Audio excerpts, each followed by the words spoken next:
Hello, আসসালামু আলাইকুম। আশা করি তোমরা প্রাণপ্রিয় বন্ধুরা, আশা করি তোমরা সকলেই ভালো আছো আর সব সময় ভালো আছো। আজকের ভিডিওটা দেখে তোমরা বুঝে গেছো যে আজকের ভিডিওটা কোন জায়গার।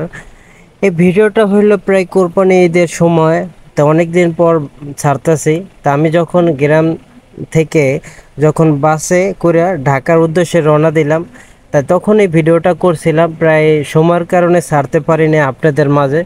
তা ভাবলাম আজকে ভিডিওটা ছেড়েই দেই আর আপনাদের দেখাই। আর কার কার না ভাই ভালো লাগে গ্রামে, সত্যি করে বলবেন।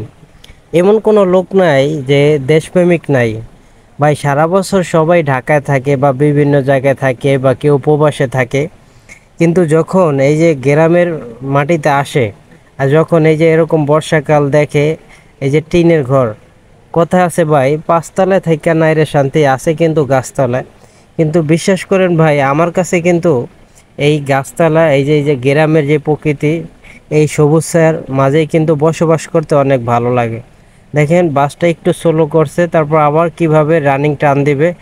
আর এই যে দেখেন চারিদিকে দেখতেছেন, এই যে এই রাস্তা দিয়ে যে যাইতেছে, এটা হলো একটা হিন্দু পাড়া।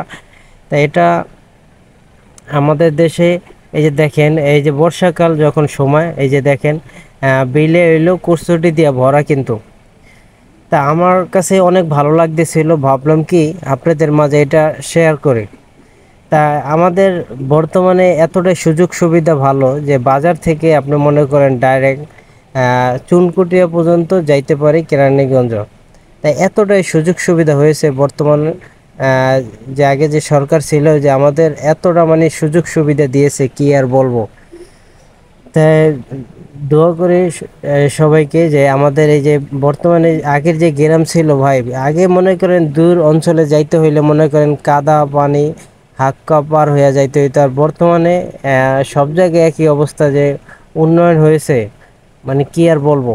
যে রাস্তাঘাট দেখেন, বর্তমানে আমাদের বাজার থেকে কিন্তু আমরা কিন্তু বাসে যাই। আগেও আমাদের প্রায় 10-12 বছর আগে কিন্তু আমাদের এখানে বাস চলাচল করতো। তা আবার নতুন ক্রীড়া প্রায় পদ্মা সেতু হওয়ার পরে আবার ধরেন এই যে বাস চলতেছে আমাদের বাজার থেকে ঢাকা পর্যন্ত যায়, আবার ঢাকা থেকে আমাদের বাজার পর্যন্ত আসে।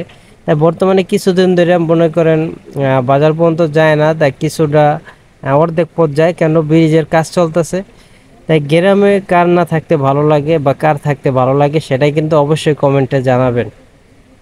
দেখেন এরকম একটা সবুজ যদি ছায়া যদি দেখে আর কেউ যদি এখান দিয়ে হাইটটাও যায়, কোন কার না ভালো লাগবে, মনটা কিন্তু এমনিই জুড়ায় যাবে। তাই এই যে অনেকেই দেখলাম যে বিল্ডিং এর কাজ করতেছে ভাই। বর্তমানে যে কোনো জায়গায় যায় না কেন, টিনের বাড়িতে কিন্তু কমই করে টিনের বাড়িগুলো।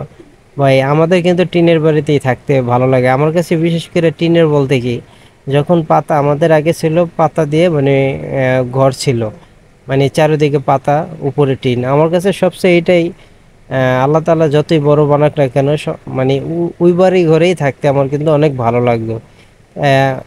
বিল্ডিং বাড়ি থেকে কিন্তু টিনের বাড়িতে অনেক শান্তি আছে। দেখা যায় যখন বৃষ্টি পড়ে, মানে বৃষ্টি যে এত সুন্দর শব্দ শোনা যায়, মানে অনেক ভালো লাগে। আর ভিডিওটা কেমন হলো বা কেমন লাগলো আপনাদের, সেটা কিন্তু কমেন্টে অবশ্যই জানাবেন। আর ইউটিউব থেকে যদি দেখেন